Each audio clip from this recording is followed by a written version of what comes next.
Let's take a breath. Breath. Hmm. Greetings. Our theme this month is consistency. And my topic today is dwelling in possibility. Dwelling in possibility. I contend over and over again that our biggest challenge on our spiritual journey is simply consistency. It isn't that we don't know enough. It isn't that we have to go somewhere, or we don't have enough tools, or any of the rest of that. But if you know just one thing, work that. If you know just one thing, stand on that. You don't need to know a lot of things. Do you know one thing? Do you know that love heals? Do you know this too shall pass? Do you know that the darkest hour is always right before the dawn? Do you know it's never too late to forgive or to say that I'm sorry? Do you know that truth crushed to earth will rise again?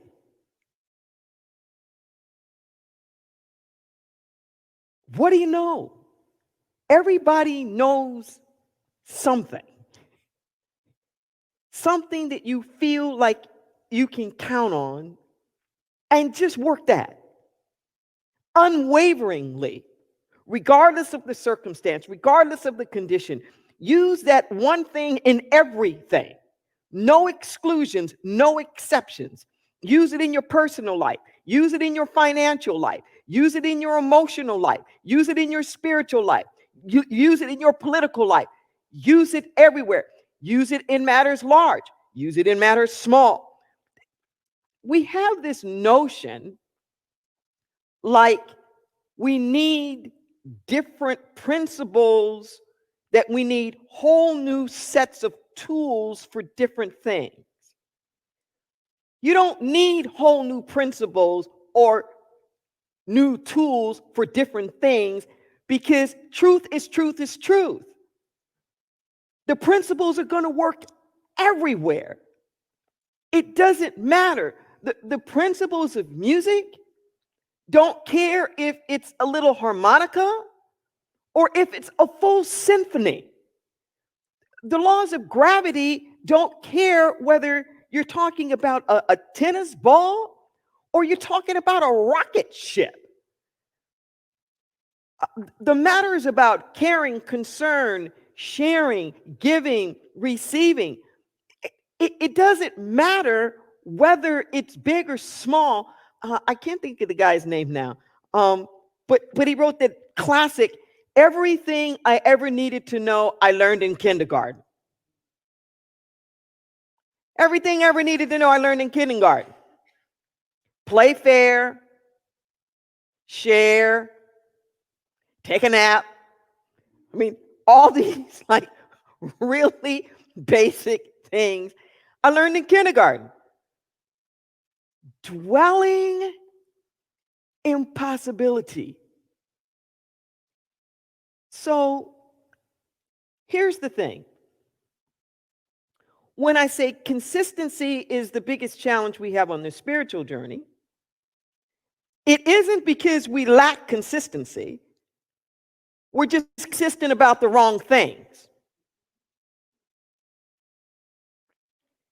As human beings, consistency is our nature.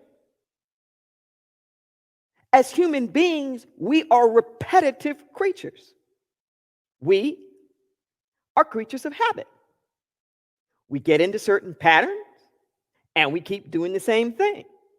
We get into ways of thinking and we keep thinking the same thing over and over and over again. Let that sink in for a moment. If you're thinking and believing the same things today, that you believed and felt yesterday, it's not because they followed you around. It's because you're rethinking it today.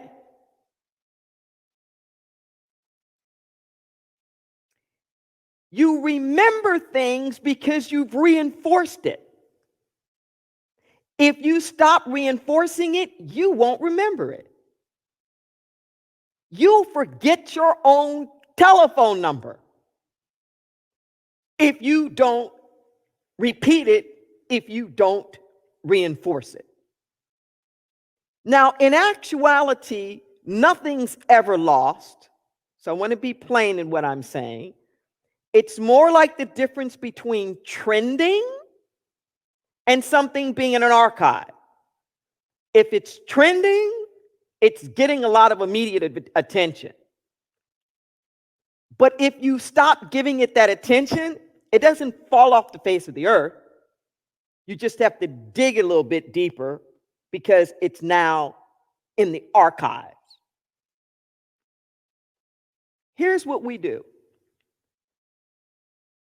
We trend on all the BS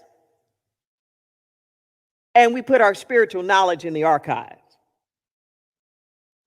Like miracles happen, breakthroughs happen, revelations happen. They're good for a moment. We talk about it for a little bit, and then it gets into the archives, and we're into the drama du jour.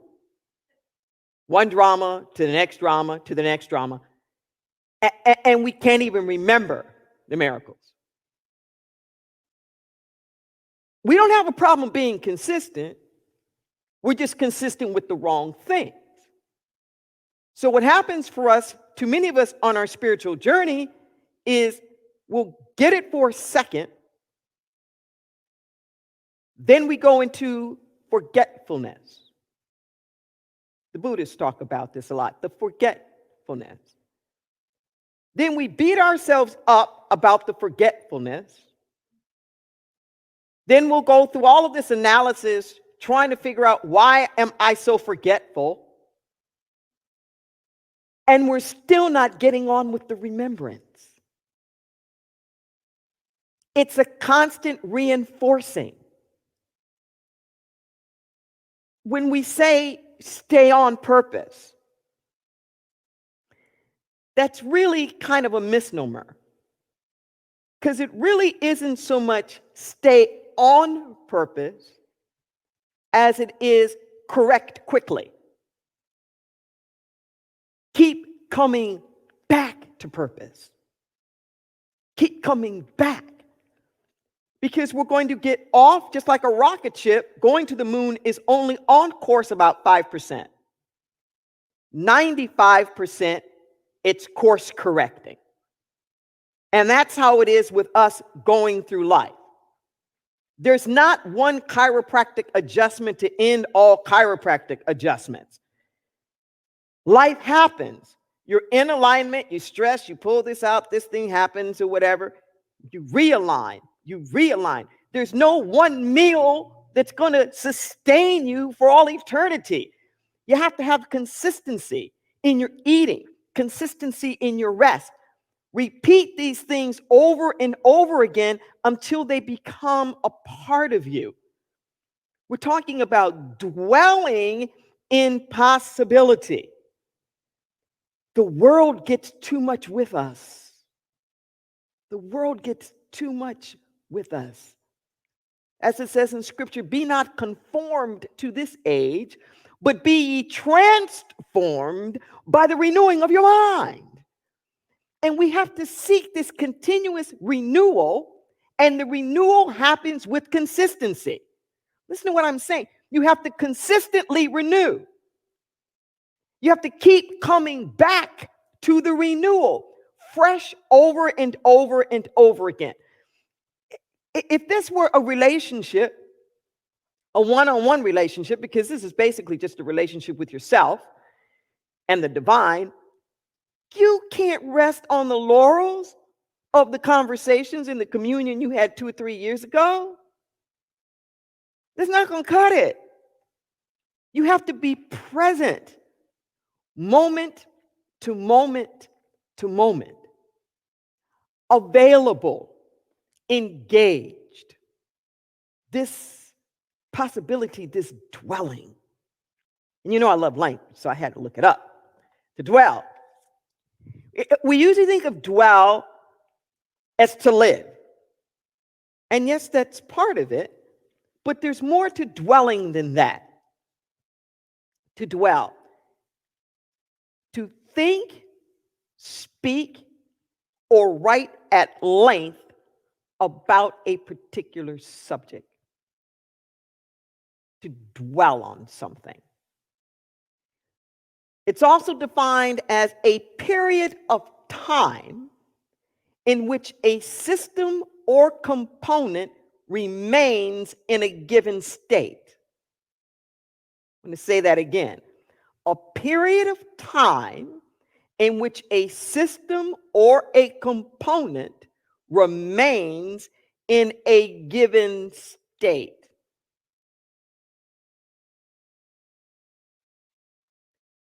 Sometimes we're busy dwelling in the past. It doesn't matter where you physically live. It doesn't matter the year that you're actually living in. If you're dwelling in the past, you're living in the past. It doesn't matter the stuff that's going on all around you. Where are you dwelling? Where's your consciousness? What are you thinking about? What are you talking about? What are you writing about at length? What has your attention? Where are you dwelling? And are you dwelling in possibility? Is that where you're dwelling? I had a good challenge with this. So I'm in my office and I'm working out some stuff, one of my staff members, and my phone starts blowing up. RBJ died.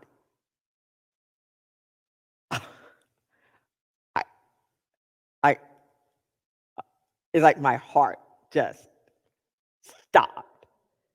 It was that sense of like a worst nightmare coming true. Judge Ginsburg, Ruth Bader Ginsburg, she's just like all that and like 5 or 6 bags of chips. And had overcome so many illnesses. I don't think I'd ever prayed for somebody to live. That was like a politician or a Supreme Court, like elector. It was like, oh, please let her live. Can you just live 6 more months? Can you, judge, can you just hang in there 6 more months? And I got to admit, my mind spent. I was just like, holy Jesus. Whew. I couldn't deal. I just packed it up. I said, I got to go. I got to go. So our office here is pretty close to the beach, pretty close to the Monterey Bay. This was like sunset time or so, or, early evening. And the beaches are open at that particular time. They're not open all the time now because of COVID. And the fear and everything went all the way through me. But I knew to let it. Listen to what I'm saying. That to stay in possibility consciousness is like a form of meditation. When you're meditating, the word meditate literally means to become aware of. When you're meditating, you're just allowing whatever comes up in your mind to come up, and you let it go. It comes up, and you let it go. And you don't get stuck on any one particular thought. It's that trending thing. You know, you may get online to do one thing and you got all these pop-ups. Ever happen to you? And then you follow this thing and that thing, and after 15, 20 minutes, you forgot what you were even like originally there doing, because your mind is gone in all these different directions. And the system is designed to exploit that because it knows that's what's going to happen. That our capacity to stay focused on what we're doing is getting smaller and smaller and smaller. This idea of what an attention span is. So dwelling in the possibility, you say like, well, what do you know for sure?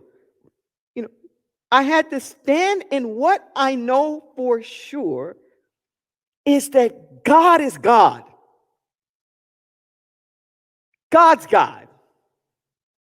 Not the White House, not the government, not the Supreme Court. Like, God is God.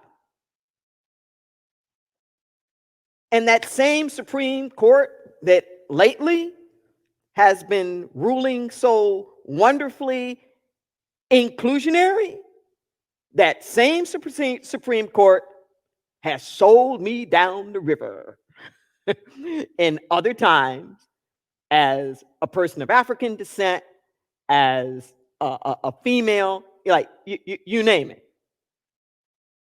So I just reminded myself of that. It's kind of potluck. Sometimes you win there, and sometimes you lose. Kind of depends upon the consciousness of the time and whoever's there. But I just let all that stuff go through me and didn't dwell in it. You know what I'm saying? I felt it. I went off to the nth degree of what could all of this possibly mean, and it looked really ugly down the way as what could happen with all of the rights, from marriage equality to choice to immigrate. I mean, it's like on and on and on. The environment, like on and on and on. And I just had to breathe. And I just had to remind myself of other times and other periods where it's been darker, not to spin out, but I kept staying in possibility. Like, okay, all's not lost. If it's not this, then it's something. If it's not this, then it's something. So to dwell in possibility doesn't mean that you're naive. It doesn't mean that you don't deal with the facts. It means that you look at it and look through it. You look at it, but you don't give it the last word. You process whatever it is that's going on inside of you so that it's not jerking you around, so that your fears don't get the better of you. That last line in the affirmations that we just said is one of my favorite quotes. It is next to my bed in a big water calligraphy that was given to me by the church years ago, probably 20 years ago. And it's also in the bathroom, the staff bathroom here at our center, a big poster with the author, her arms open. It's a quote from Audre Lorde.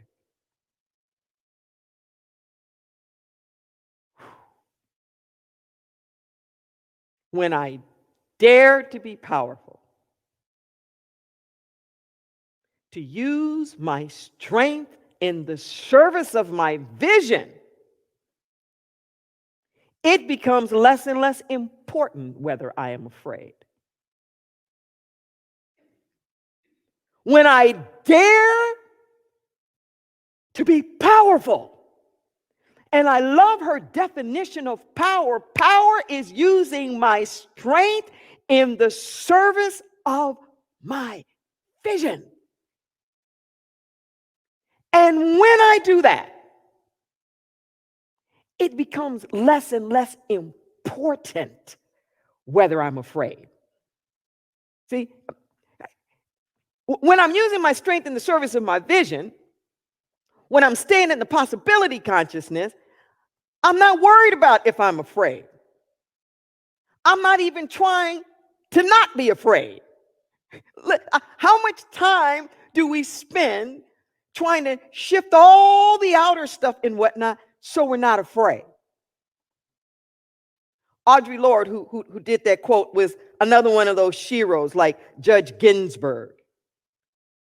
She was an African-American, very out, lesbian, poet, writer, poet laureate of the state of New York. I think she died like 84 or something like that.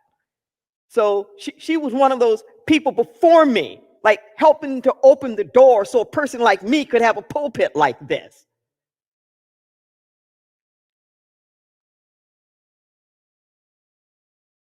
Where's your strength going?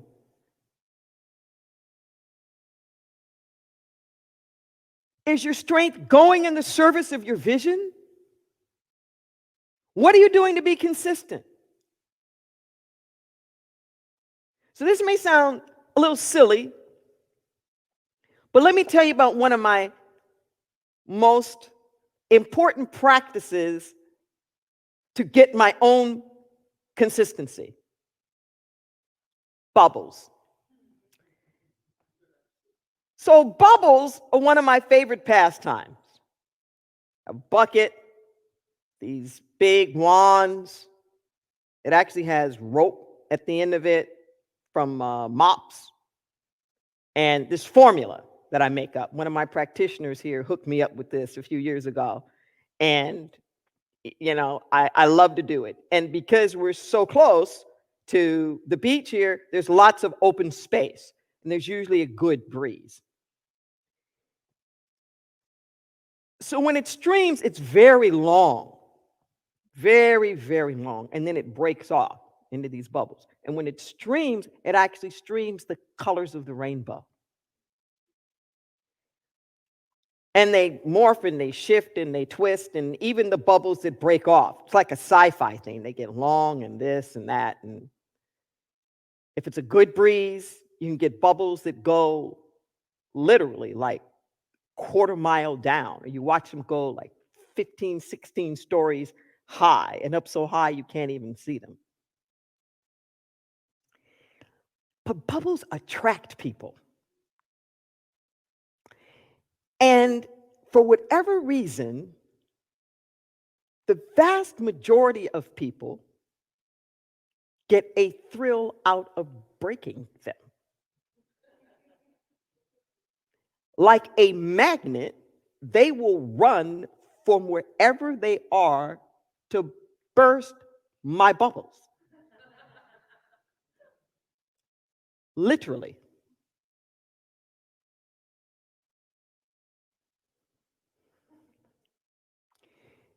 So there's a concept in my book, Your Deepest Intent, these downloads of spirit letters. There's a letter in there on forgiveness. And it explains how you need to forgive ahead of time. Don't wait till things happen. Forgive ahead of time. Like an attitude of gratitude. You don't just wait for something to be thankful for. You walk around in a state of gratitude. Forgive before anything happens. So I tell you where this really works me in terms of my spirituality. It takes me to all these really deep existential questions. Is it my bubble? Once I release it and let it go out in the world, is it actually my bubble now? Pre-COVID, I always had extra sticks with me. And I made it part of my consistent practice, regardless of what I thought about the person, if I liked them or didn't, if they came to me and inquired, I would offer them a chance if they wanted to do it. Different size sticks, little ones, big ones, whatever. The places of forgiveness that this would always have to take me to. People are rude. Some of them get like right in front of me and like break the stuff before I can even get it. Some of them be like, take the sticks. They're putting it in the sand or just like dumping it. I mean, all these things are going on. And the little boys, not just little boys, this is just my experience. Males in general, regardless of their age, like to fight and attack them. So even if they can't touch the bubble, they'll pick up like driftwood or something and throw it and like try to burst it like that. Now, what I will do sometimes is I'll be slick.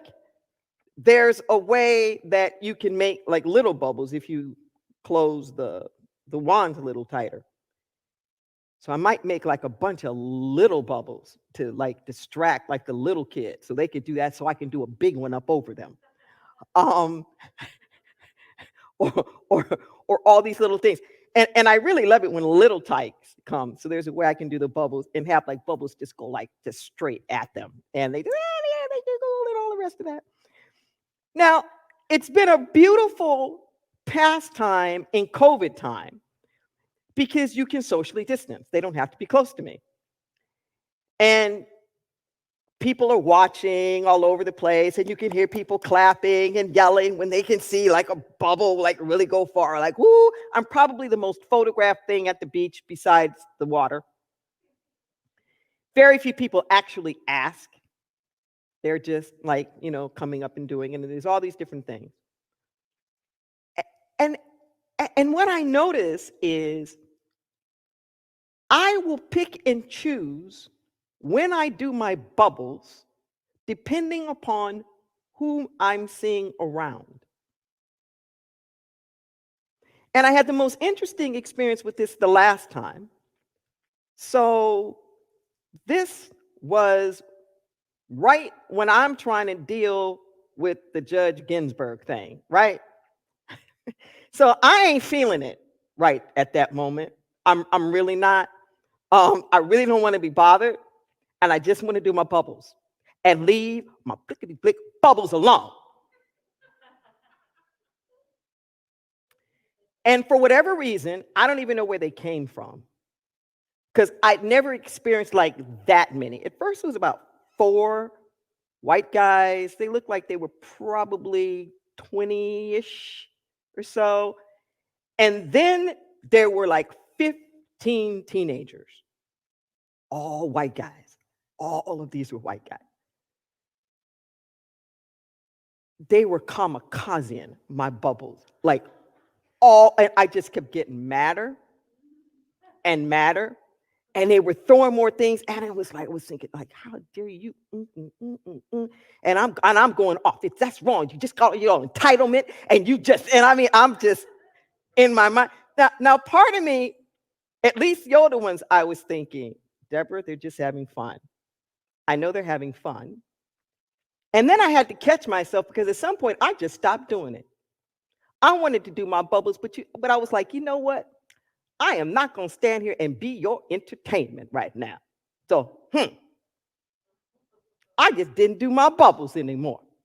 I had like a little bit left that I really wanted to use. It was like, no. And when I did it, I thought about that parable. And it's that one of our theme songs, this inner light of mine. It's the parable, this little light of mine. And it's about this exact same thing, where the dwelling places around in Jerusalem, in that area where Jesus grew up, they were kind of like riads. They were these big structures, and you had archways that they weren't windows, but they were archways that allowed air and whatnot to come through. And oil was very, very precious. So people would be stingy and they wouldn't burn their own oil. They'd siphon off oil from their neighbors. So if they were feuding with their neighbors and they didn't want the neighbors to get their light, they would hide their light under a bushel. They'd put it down low so their neighbor couldn't get their light. So they're living in the dark to make sure the neighbor doesn't get their light. And, and as soon as I put the top on that on my bottle, on my little bubble mixture, I heard that. And I thought, you are not doing your bubbles, trying to punish them. Wow, Deborah. Wow. And then by this time, the teenagers were gone, and the other four came by, and I was in my Ginsburg funk. I wasn't going to say nothing.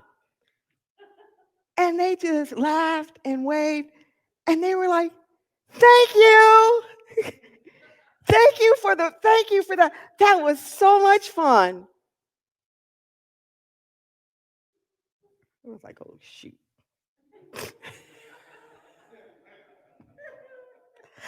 I had to face my old ugly self. And they said, see, they were just having fun. And you went there and you didn't even finish your bubbles. But it was just been this place of the consistency. Can I just show up, be me, not stop being me because of what's going on? And I'll end with this bubble story because it was the most profound that I think I've ever had. It was a similar situation. I don't know, this was maybe a couple of years ago. And same thing, there were these four, they looked like maybe the oldest was like 12 or 13, and maybe the youngest was 7. There's these little white boys that were over. And in this area, there are a lot of vacation rental places. So a lot of people come in from different places. So I was thinking, I don't want them breaking my bubbles today. I'm not even going to do my bubbles because I don't want them breaking it. Okay, I'm going to do my bubbles. And they rushed over. And they were so nice. Oh my God, they were so respectful. And the oldest one was busy, because I was letting them use it, was guiding them and telling them, what they needed to do and how they needed to do it. And after he left, we had this conversation. And I remember thinking to myself, I wonder if this was what it was like in the story where Jesus got left behind in the sanctuary. And they didn't even know he was missing for like a few days, and he was holding court with the elders. This guy was that profound. At some point or another, I came out as a minister. Believe it or not, I got to come out as a minister. It's creepy sometimes with the bubbles being a minister, because I don't want people to think I'm like luring all these little kids. I'm serious. Like with the bubbles and stuff. So we had this deep, deep, deep conversation. And I was so moved. And it just told me once again, Deborah, you had all that judgment and it meant nothing. And then maybe a year later, there they are again. I remember them, they remember me, and their mother comes over. And I chat with the mother. And I said, you know what? My mama says the fruit don't fall far from the tree. This group was from Stockton. I said, I have never seen anything like your sons. It was 4 sons and a cousin. I said, I have never seen anything like this before. And we talked about the older one. And I said, I'm not trying to freak you out or anything, but I think he's got a call on his life. And she just laughed. She said, yeah, I know. I know. And we had this extraordinary moment. And I thought to myself, I would have missed all of that if I wasn't consistent. I'd have missed all of that. If I had stayed in my stuff, I would have missed all of that oneness. I would have missed all of that opportunity to break through barriers. Sometimes, yeah, it's out there. I'm not going to say that all of them, wind up with sweet, rosy things, but what it does for me, I want you to hear what I'm saying. What it does for me every single time. I first started this when I was in Los Angeles, and I would just allow anybody who wanted to get in front of me on the freeway get in front of me. I used to pick and choose. If I thought you were trying to cut in front of me, oh, hell no. I'm going to speed up a little bit. Or what kind of car you had, or who was in the car, and was like, nope. Equal opportunity. Anybody that wants to get in front, I'm going to let it get in front. I don't know where you start. I don't know where you start with your consistency. But what I know is that now is the time for us to dwell in possibility. Don't have possibility archived back there when you thought things looked better. Trend possibility. Let that be in the forefront of your mind. Let that be the consistency of what we're talking about. Everything can't be about what we don't want. Because all the attention is on what you don't want. Guess what? That's what you manifest. The trending doesn't care if you like it or you don't. All you know is that that's the subject matter that's getting amplified. What do you want to amplify? Is it your vision that's getting amplified, or somebody else's vision that you don't like, but you're amplifying it?